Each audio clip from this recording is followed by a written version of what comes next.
Hello everyone, all the nerds out there. How are you guys doing? Well, I'm fine. Come quickly join this class. Anyway, so remember in our previous session we have discussed all about Sophocles, all about Aeschylus and all their tragedies, right? In this class we are going to jump into Euripides and his tragedy plays, and especially one of the major plays are Bacchae and also Medea. Both of these we are going to discuss in this class, and I'm pretty excited. What about you guys? Are you ready to jump into this awesome Greek theater, especially tragedy plays? Till now, we have been really, surprised by the stories, the plot, and also all the revenge tragedies there. But today in this class, we are going to take our last major tragedian, who's Euripides, right? And remember, his life span is around 484 BC to 406 BC, and he's kind of last of classical Athens, three great tragic dramatists like Aeschylus and Sophocles, right? So we'll just quickly talk about Euripides' biographical background, something whatever we have known about him. So here we are going to talk about his life, right? So as we know, Euripides is the playwright who lived in Athens during a really exciting time, and it was called the Golden Age. So he was born around 484 BC, right after Athens had successfully defended itself against the Persian invasion. So this victory made Athens a powerful city, and it influenced the growth of Western civilization.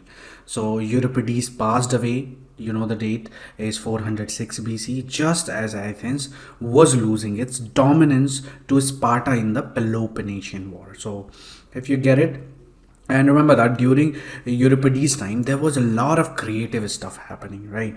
Especially in Athens, including the rise of tragic drama.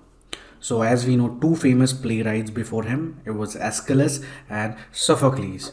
Sophocles, who is known for the Oedipus the Rex, Oedipus at Colonus, Antigone, and as we know, Aeschylus and Sophocles both have written more than 70 plays, but only 7 of each are remaining. So these two, Aeschylus and Sophocles, had already established the dramatic tradition that Euripides would later build upon, right? So even though he wrote a whopping 92 plays, only 17 of them survived. And Euripides had a bit of mixed reputation, while he was alive. Aristotle, as we know, he actually said about him that considered him the most tragic of poets, but also criticized his confusing plot and the not so heroic main characters in the play. So Aristophanes, on the other hand, is a comic playwright that we are going to discuss in our next session. Loved making fun of Euripides for his use of wordplay and paradoxes. However, Euripides was kind of real innovator, especially in the drama world. He made his character talk like regular people, right? So which made his plays real, a little bit more, it feels like more realistic. So he also portrayed characters with intense emotion, which we now associated with melodrama. So philosophers like Socrates admired Euripides, and he was also known for being a free thinker. And he challenged traditional belief, and stood up for oppressed groups like women. So you can say he was the first feminist ever who really put women character in his place. And as we know, these oppressed group like women and slaves in his play. So he actually mentioned them about it. So you can say he was the first feminist. In fact, his plays, especially like Bacchae, and Trojan women, Iphigenia, and at Aulis, and Alcides and Electra were not just entertaining, but also taught Athenians citizens important lesson about politics and society. Right. So it was all about Euripides' life and why he's important in Greek tragedy. And now we'll just move on to Euripides' work. So here are we have just mentioned only a major plays where we are only going to discuss Medea in detail and Bacchae. Bacchae. So that's what it is. So it was written in 405 BC. That was his last work. I mean, according to the date. So anyway, we are just going to talk about like one line about each play. So it starts with. So his work was he was at that time very kind of cool guy and who left a lasting impact on the world of drama and had some interesting ideas for his time. So there were like around 90 plays written by this uh, guy Euripides, but only 18 complete tragedies and one funny play called satire play survived. So this satire play was like a raunchy comedy and that told stories from Greek mythology and had these silly satire guys who followed the god of partying like Dionysia. So as we know, only 17 play that have survived. So there is this one play also called Risus, right? So this Risus, that some scholar argue about whether it was really written by Euripides or not, but we do have some fragments like bits and pieces from 9 other plays of his. So not everything made it through the ages, only 17 are there. So now the most famous play of Euripides is Medea, and critics think it is his best work, and also including Bacchae. Bacchae. So in these plays, the tragic stuff happens to the main character, and no matter what they do, they just can't make things better. So it's like they are stuck in never-ending cycle of suffering. So according to Aristotle, who was the ancient Greek philosopher, right? He said about him, like Euripides is like the king of the tragedy. He said Euripides is the most intensely tragic of all the poets. So yeah, Euripides really knew how to bring on the drama and make people feel all the feels, right?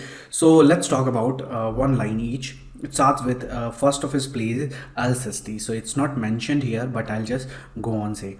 Again, we have Medea, which is actually about one couple, Jason and Medea. So where Jason of the golden fleece fame abandons the title character for the daughter of the king Corinth. So everything starts from there. Then what happens? Medea starts killing everyone, including her children. So we'll talk about that anyway. Another is the children of Hercules. So as you know, Hercules is a Greek god, right? So as I told you in before, even Sophocles and Aeschylus and all these other tragic writers, they all use the main character, right? I mean, the Greek myths, they used all these things. So it was kind of these characters appeared in all of their works, all whatever drama, the character is the same. So once you understand all the characters, then it will be easy for you to follow the story, as we have seen in Oedipus the Rex, we have seen in Antigone, and we have seen also in Aeschylus Orestia trilogy. That was really good. So all the characters are revolving around, and all of them are like common in every place, every tragedy. So anyway, that was about the characters there. But anyway, another is this one, Hippolytus, which was published in 428 BC.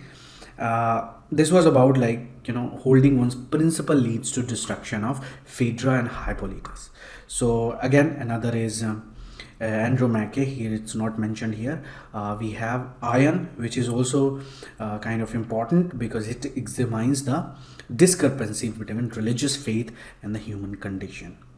And then we have this Phoenician woman that we have already talked about. Remember in Aeschylus that there were women that who through their beauty and all, they were convincing their husbands that not do not go to the war and prevent that Phoenician war, right? So that a story revolves around it, and not only Euripides, Aeschylus wrote, but also Euripides and Sophocles also wrote about that Phoenician War. So that's why I said everything is like similar. Plot is kind of similar, but little bit, spice and drama, and of course a revenge to make it more, intense. So these were these plays. So anyway, then we have again Electra, which is quite important, and you can see this play everywhere, even in Sophocles and Aeschylus. So this Electra is kind of everyone wrote, and not only one but many times.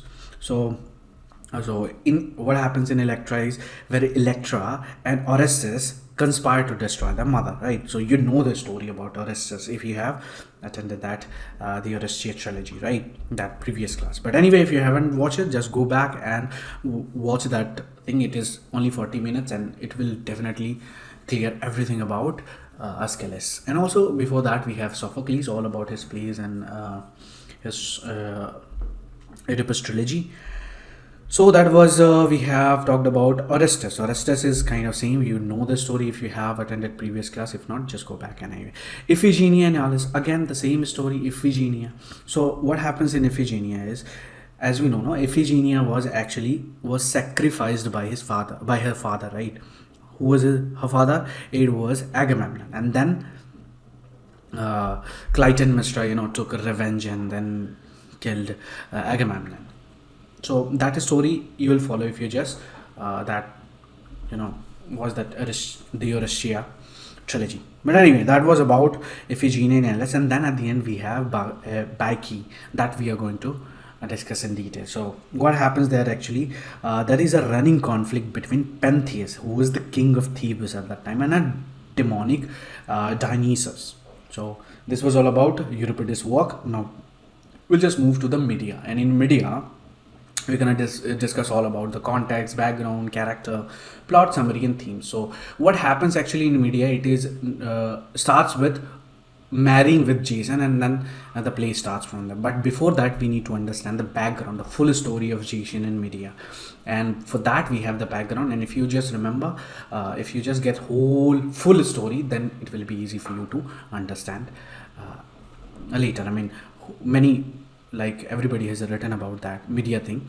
So somewhere you need to understand whole myth about the Medea and Jason. It's quite important before we jump into the so first of all, let's talk about, so as we know, Euripides, it is the most famous play and written in around 431 BC, and it is kind of remarkable study of the mistreatment of women. As I said, it is kind of the first example of feminist kind of work. So it was already there. So the context, we'll just move to the context. So context is like, it starts, it's all about this woman named Medea. Okay, what she does actually, who used to be a princess as Colchis and was married to this guy named Jason, right? So so this is what is Medea, and that's how it begins. So anyway, what happened next is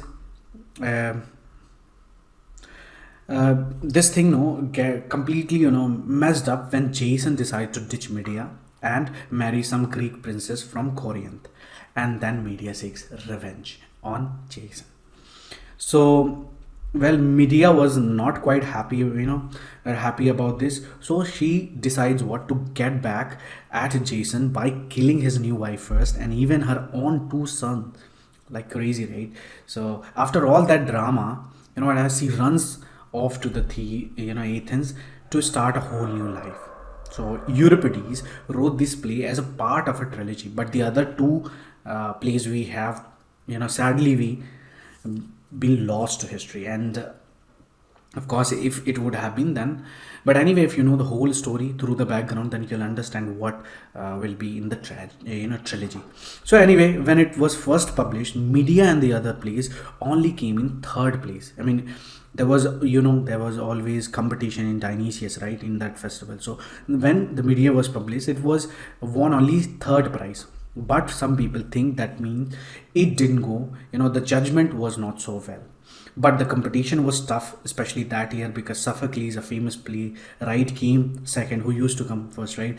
So anyway, over the century, Medea has been reinterpreted by playwright all over the world, and people have looked at it from all sorts of angles, like politics, psychology, and feminism, and it's become a real classic. In fact, it's the most performed Greek tragedy right now, I mean, in 20th century. So that's why, that character was Medea character was quite famous in the 20th century. Many of the modern playwright at that time, they started adapting Medea's character, and it was eventually what it was the most performed Greek tragedy in the 20th century. So, and also in recent time, what happens is the play has gained even more attention, especially from the feminist view. There was so many research on Medea and all the feminist perspective, and you might have seen so many PhD on Medea also. So people see it as a story of Medea struggling to take control of her own life in a world dominated by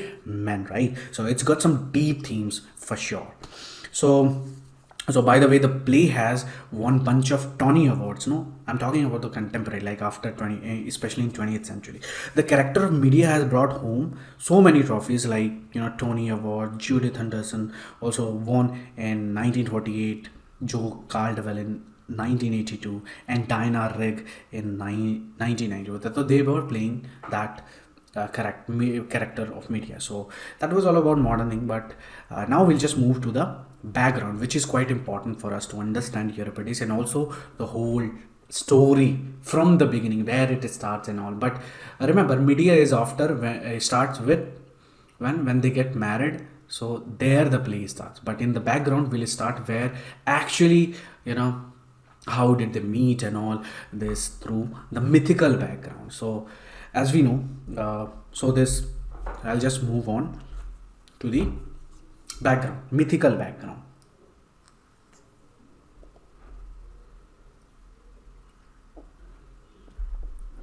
So I was talking about mythical background, right? So this is story, right? This story is about this dude named called Jason. So who was actually raised by a wise centaur called Chiron, right? And that Chiron, and also that Jason learned all sorts of cool stuff like fighting, hunting, and playing music, because he was destined to become a legendary hero. Okay, and again, now Jason's dad, whose name was Aeson, was the king of Lolkos at that time, but his half brother Peleus took over the throne because he was scared. Because he was scared Jason would overthrow him. So some oracle character is coming here. So some oracle told Peleus that Jason with one sandal would be his downfall. And wouldn't you know it, when Jason came to visit him, he was missing a sandal. Why? Because he lost it crossing a river. So Peleus had a cunning plan. So Peleus had that plan that he sent Jason as an kind of impossible mission to get the golden fleece from Colchis. So this fleece was guarded by a scary dragon, but Jason was up for the challenge. He built a badass ship and called that ship Argo, and gathered a crew known as the Argonauts. And when they reached to the Colchis, Jason faced a bunch of crazy tasks. He had that fire breathing bulls together and plow a field with dragon's teeth. So luckily he got some help, and there Medea meets who? Jason. And Medea is the daughter of the king Aestus of Colchis. So Medea immediately fell head over heel for Jason and used her magic powers to assist him. So Medea gave Jason also magical balsam to protect him while yoking the bulls, and she told him to throw a stone among the dragon's teeth. So it turns out the stone caused the men hiding there to fight each other instead of attacking Jason. So that was kind of pretty clever, right? So anyway, when the king broke his promise, and refused to give Jason the golden fleece. He even tried to burn the Argo and its crew. But Medea used her sorcery to control the dragon guarding the fleece, and that allowed Jason to snatch it and escape with Medea joining him in the Argonauts on the ship. So, so as we know, Medea had some serious magical lineage. Her aunt was Circe, you must have heard about it, that the famous sorceress, and some say her mom was Hecate and the goddess of witchcraft. She was also known for executing foreigners who entered her father's kingdom. But when she saw Jason, she was fell like head over heel in love and forgot about her wicked duty. So the story gets a little bit, hazy here. But according to some version, Medea ended up killing her own brother, Asperus, and tossing him overboard in pieces. So that was, to buy some time for Argonauts while Aeetes chased after them. So only you have to remember the name Medea and who? Jason. The other characters that I'm mentioning, it's not quite important. You just leave it out. So now again, on their journey way back, Jason and Medea tied the knot in most, they and faced off against a giant named Talos, who got defeated because of the Medea's magic. Then they sailed through a dark fog, and Jason prayed to Apollo for some fight, and Apollo came through and sent them a flaming beam to guide their way. So finally, they made it back to Lolkos or something. Anyway, so with the golden fleece, Medea had a wicked plan to get rid of King Pelias, and she convinced his own daughter that boiling him in a cauldron would make him young again. The kid and desperate, right? This kind of. So anyway, they went along with it, and Pelias ended up dead. With Pelias out of the picture, Jason and Medea took over as the king and queen of that place, Alcos, and later they moved to Corinth and ruled there too. But as time went on, Jason got tired of Medea and decided to ditch her over another chick, and whose name was who was actually the daughter of Corinth. So actually it all starts from here in Medea, the play. So all the background, how did they meet, and we have talked all the adventure that Medea and Jason did. And now that they are in this the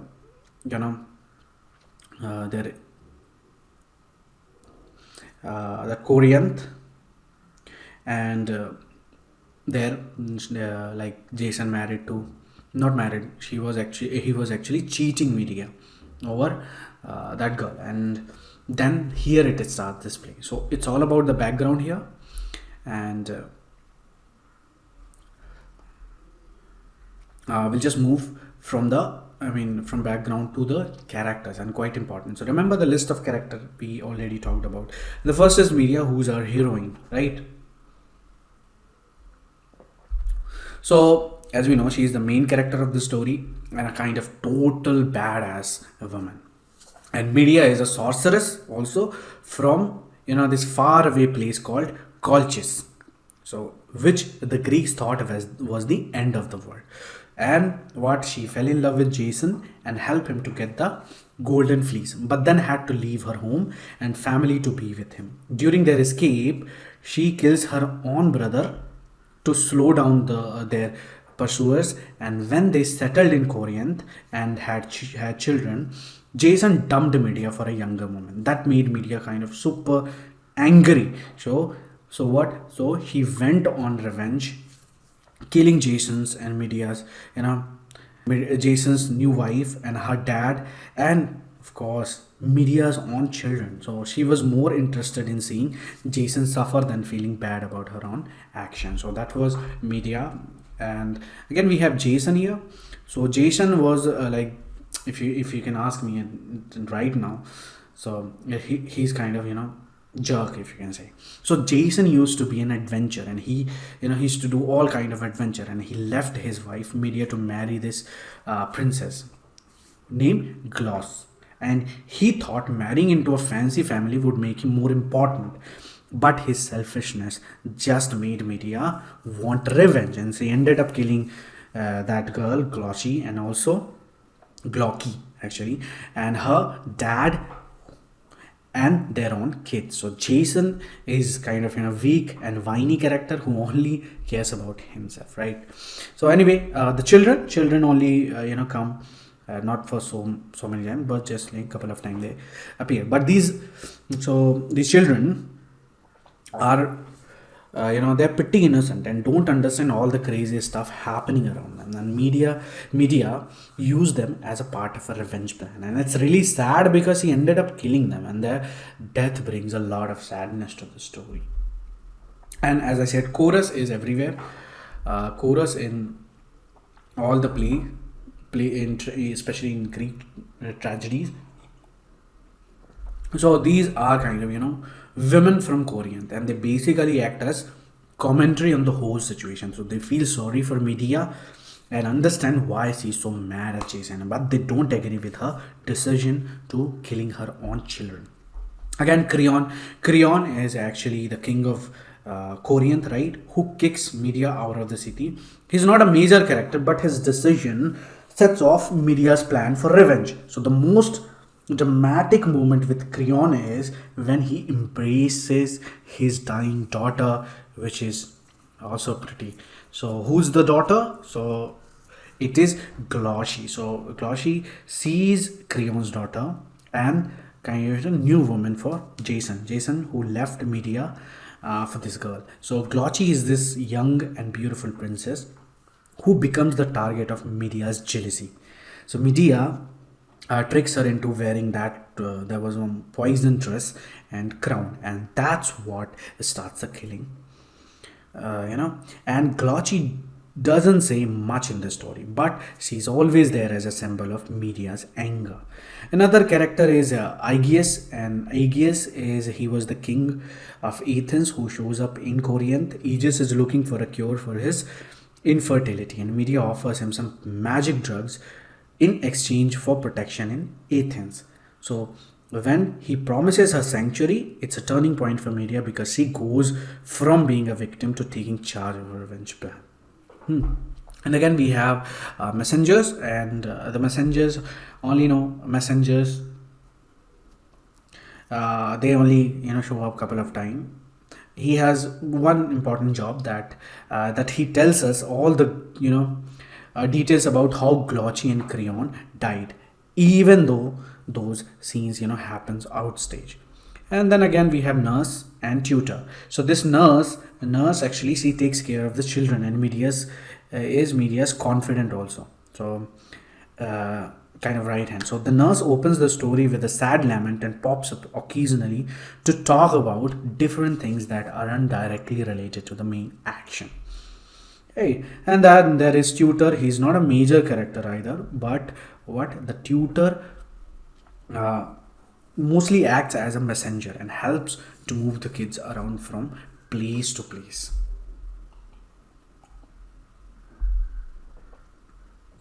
So now we come to the plot and summary. So here all the points are there that you can read also, and the PPT also will be shared in your classroom. But by the way, the plot summary, now it's gonna be really good, that how Euripides form that plot. So this Medea, in the play, things kick off with some serious drama. Jason, the guy who went on all those crazy adventure with Medea, right, that we have discussed in the background, that Jason decides to dump Medea and their two kids. And why? If you're wondering why, well, he wants to marry Glochi, the princess of Corinth, to boost his social status. Kind of what a jerk, right? But anyway, outside the fancy palace, Medea's nurse is all like, man, this is a messed up situation. So anyway, after all the trial and what they have been through, Jason just up and leaves Medea, crushing her emotionally. Imagine the situation, what it will be like, for Medea. So she's so devastated that she even curses her own existence and her poor children. So to make matter worse, the king of Corinth, who was Creon, gets wind of potential revenge plot from Medea and banishes her and the kids from the city. Right? So it actually, fuels her. So Medea begs for mercy, but she's only given 1 day to sort things out before she has to leave. So, and during that day, there is, you know, uh, so that day, only 1 day that she has got, right? So she's like, that her version that she wanted justice, which means it will be for killing Creon, Colchis, Jason, right? So that's exactly what happened in the play. So anyway, Jason, who's that kind of spineless dude he is, we know him, how greedy and selfish. So he actually tries to talk Medea out of it, and he claims he married Colchis for everyone's good. So actually, he's persuading Medea, but Medea is she's not gonna believe it. She's not buying it, but she sees right through his weak excuse and rejects any help Jason offers. So then, out of nowhere, we talked about Aegus, no, the king of Athens, who shows up and offers Medea safe passage and heaven in his city Athens, and he's as we know that he was suffering from that, and he wanted infertile, and he wanted what he wants Medea's knowledge of some magical potion to help him out. So with a guaranteed escape plan, Medea now has a clear path for her revenge, and she's not holding back. She's even considering killing her own kids to make Jason suffer. So the rest of the play is all about Medea's scheme, and she acts all sympathetic toward Jason, pretending to be, on his side and giving his new wife gift. And that's when killing starts. So that gift is kind of fancy crown, and but guess what? They're actually poison. So poor Colchis, ends up dead from the poison, and her dad decided to die with her by embracing her and taking the poison himself, right? So both of them are dead now. So a messenger comes in, and describes all the talk about all the details of the deaths, and the Medea just listens calmly. She's gone from anxious to determined, ready to carry out her plans despite the chorus trying to stop her. She goes ahead and kills her own children. Then she hops into a chariot pulled by dragon, and at that time that kind of thing was happening anyway, especially in the tragedy. So given by her grandfather, who was the sun god, and she just vanishes away to where she went, right? So Jason is left there, totally screwed because his children is dead, right? That girl is dead, and his whole plan to ditch Medea and marry Colchis has blown away up in his face.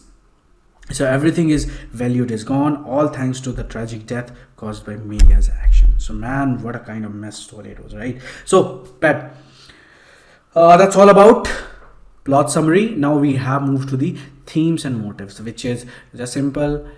It is about revenge, and it is about betrayal, and it is about gender and power. And motives is like manipulation, magic, and sorcery is there. Symbol, the poison gift, and the chariot of the sun, and at the end the knife. So this is all about the Medea. Now we'll just move quickly to our last play, which is also quite important, which is Bacchae. And this is regarded by many Euripides people that Euripides this the Bacchae is kind of masterpiece. And what happens actually, it is Bacchae, the god of Dionysus, arrives in Greece from Asia, intending to introduce his organic worship there. Okay, so we'll start with the context. So as we know, it's a Greek play by Euripides, and he wrote it toward the end of his life because it was the last play, right? And the play was performed after he died in 405 BC and won first prize. That's good, right? So anyway, what happened there is it's based on a myth called Pentheus and Dionysus, and the play is based on this myth of Pentheus. and who was like, who was the king of Thebes, and his mom Agave. They both get into trouble with the god Dionysus, and who happens to be Pentheus' cousin. And you see, some of the Pentheans aunt were spreading rumor that Dionysus wasn't actually the son of Zeus. So Zeus got little bit angry with that. So Dionysius decide to come to Thebes and show everyone that he is really, indeed a god, and he wants to introduce these wild Dionysian rites to the city. He wants to prove a point to Pentheus and the people of Thebes that here's where things get intense, that he's actually the god, to show that what he did it is like at the end of the play, the women of Thebes go crazy and tears Pentheus apart and get this Pentheus, mom, that who actually said that Dionysus is not the god, and carries his head on pike to her dad Cadmus. So the Bacchae is considered one of Euripides' best tragedies ever, and this play got this unique thing going on where the chorus is actually part of the story, and Dionysus himself is right in the middle of the everything. Pretty wild stuff, right?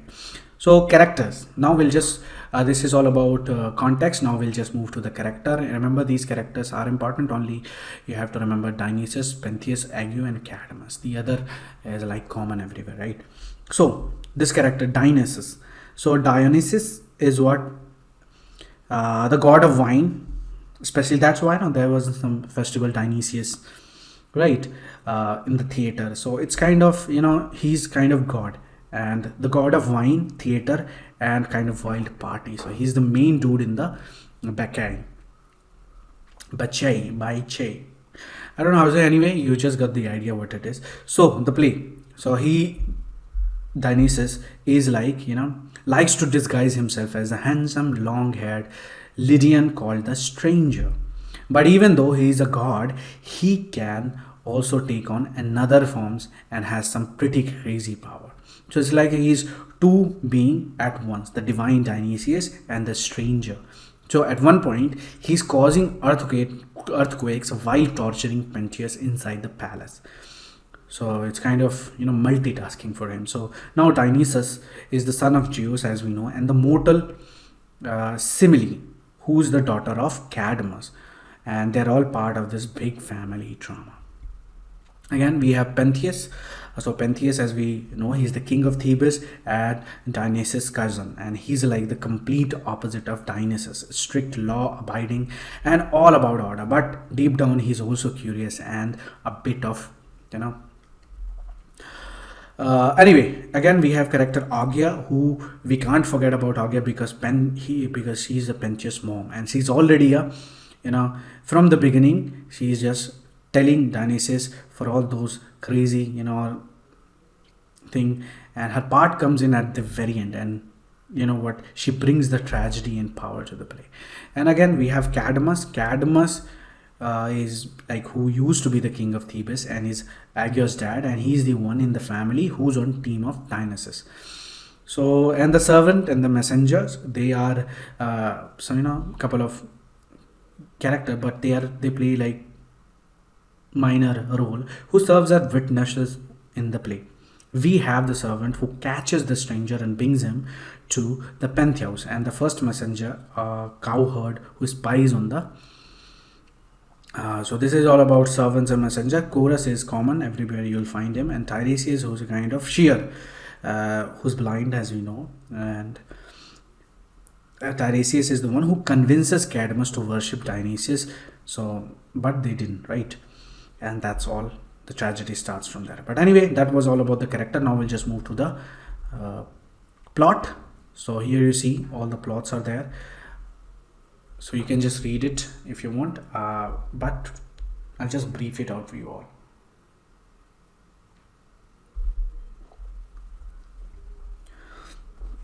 So it's all starts like, there's this Greek god named Dionysus, right? And he's the god of wine, as we know. He's partying and all the wild things, and he decides to go back his hometown Thebes to set things straight and teach those arrogant folk a lesson for disrespecting his mom and not worshipping him. So He was like, let me give you the lowdown on what we went down. Anyway, so you see, Dionysus' mom was Semele, right? Was a princess from Thebes who had a thing with Zeus, right? Zeus, the big boss of the gods. But Zeus' wife, another wife, right? Hera, got all jealous and tricked Semele into asking Zeus to show himself in all his godly glory. Well, that was a big mistake because Zeus is too powerful for mortals to handle, and poor Semele got burnt to a crisp. But Zeus managed to save Dionysus, who was the baby she was carrying, by sewing him into his thigh. Pretty well, right? But that is the background.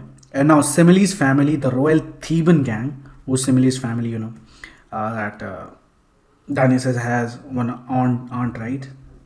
So, spread rumor that this Semele's family is, started spreading rumor that she got fired by lightning by lying about Zeus and that her baby died with her. They totally, kind of disrespected her name and rejected Dionysus, and that was not cool at all. And that's when everything starts. So fast forward some years, Dionysus rolls back into Thebes, but he's in disguise as a stranger. So he brings along a bunch of party-loving ladies called, Bacchae, and to punish the Thebans for what they did to his mom. While Dionysus was away, Semele's dad, who was Cadmus, handed over the kingdom to his grandson Pentheus. And guess what? Pentheus was all like, nah, we're not gonna worship Dionysus here. Right? And that was kind of big mistake. So Pentheus has already made, why did you do that?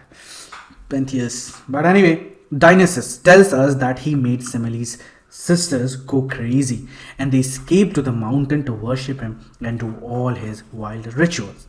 But Pentheus was like, he is not buying anything what he's saying, right? And he thinks they're just a bunch of drunk, party, crazy troublemakers trying to rebel against Theban society and its rule. So he orders his soldiers to, capture Dionysus and the Bacchante, or just teach them a lesson. But here's the twist. Dionysus lets himself get caught without any fuss, and he wants to mess with Pentheus' mind and lead him to his doom. So in their first encounter, Pentheus tried to torture Dionysus but fails miserably. Chains, ropes, and even a knife go right through him. So like he's, made of air. Nothing was happening to that stranger. And who was that stranger? It was Dionysus, right? Then bam, an earthquake and fire scare the living daylight of the Pentheus. He's left confused and weak, scratching his head. And now, when they're meeting for the second time, in their second meeting, Dionysus tries to talk some sense into Pentheus. But this dude again will not listen. Then a crowded, some cowherd actually shows up and spills the beans about seeing those wild Theban ladies chilling in the forest. So they were partying hard, enjoying wine, honey, and milk that magically sprang from the ground. They even played with animals and sang and danced like there was no tomorrow. These days it's happening in the club, right? But these kind of parties. So if you're a party guy, if you're partying a lot, remember that your god might be Dionysus. But anyway, when they spotted the cowherd, they went, berserk and tried to rip him apart, and he barely escaped. But sadly, the herd of cattle wasn't so lucky. So this story is like totally intrigued Pentheus, and Dionysus sees his chance to tempt him further. And he offers to take Pentheus to the that place secretly so he can see the action up close. Well, guess what? Pentheus can't resist. He agrees to everything and dresses up all girly with wig and long skirts. So the Mako ruler becomes this vain, braggy dude with no power of authority left. So they head to the woods, but Pentheus can't see anything from the crowd. So Dionysus pulls off some magic and bends all tall tree. So hoist Pentheus a little bit up there and straightens its then he was able to spot him. And Dionysius commands them to attack the clueless ruler. The women go nuts, screaming and tearing Pentheus apart, and he falls. He desperately reaches out of his mom, Ego, right, begging her to recognize him. But poor Ego, driven mad by Dionysius, doesn't even know what she's doing. She goes up on to rip her own son apart. Wow, it's messed up, right? I know. So anyway, back at the palace, what happens? The chorus is all hyped up, singing the praises of Dionysus, and Augur returned to holding Pentheus' head. Right? And still deluded and proud of her hunt, old Cadmus, who knows the real deal, sadly approaches her and brings her back to reality. Now that Augur starts crying and finally realizing what she has done. She has actually ripped her own son apart. And Cadmus thinks that, yeah, the gods punished the family, but it was a bit too harsh. And finally, Dionysus shows up in all his godly glory, no more disguise. He kicks Augur out of Thebes and curses Cadmus and his wife to turn into snakes, who will eventually bring a bunch of barbarians to invade Greece. So anyway, so that's the crazy tale of Dionysus' revenge and the wild party that turned into family tragedy. So Greek mythology, kind of sure knows how to keep things interesting. So anyway, now this is all about the plot summary. I hope you have understood whatever I have said. So anyway, now it is the last part: themes, motifs, and symbols. So themes was, it started with the power of the gods.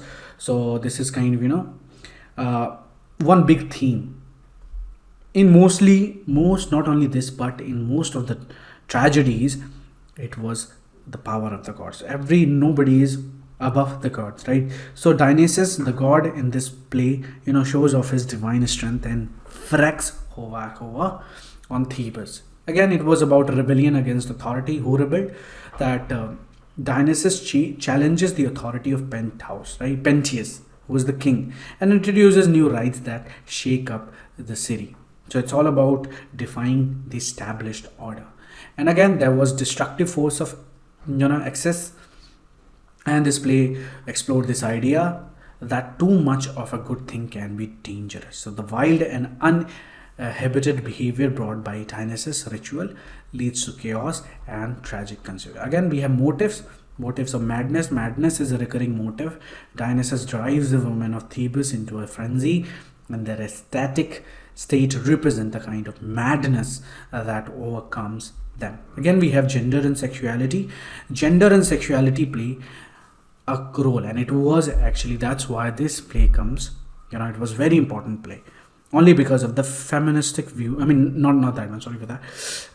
We were talking about, I just moved to the Medea. So anyway, gender and sexuality is that gender and sexuality play, of course, a role too. Dionysius challenges traditional gender role and norms, blurring the lines between male and female and bringing out a repressed desire.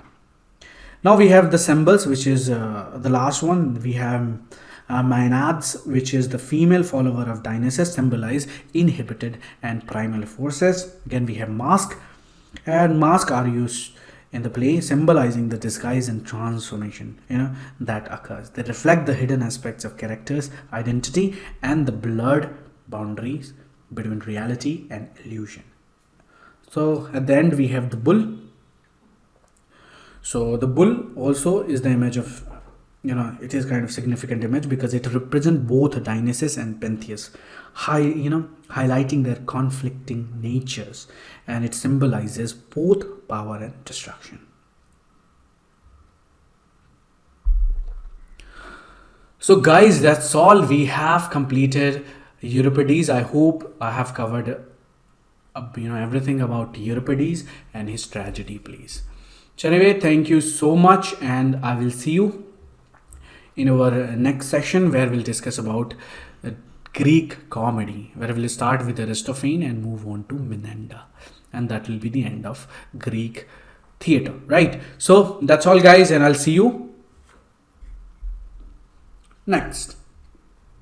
Thank you so much.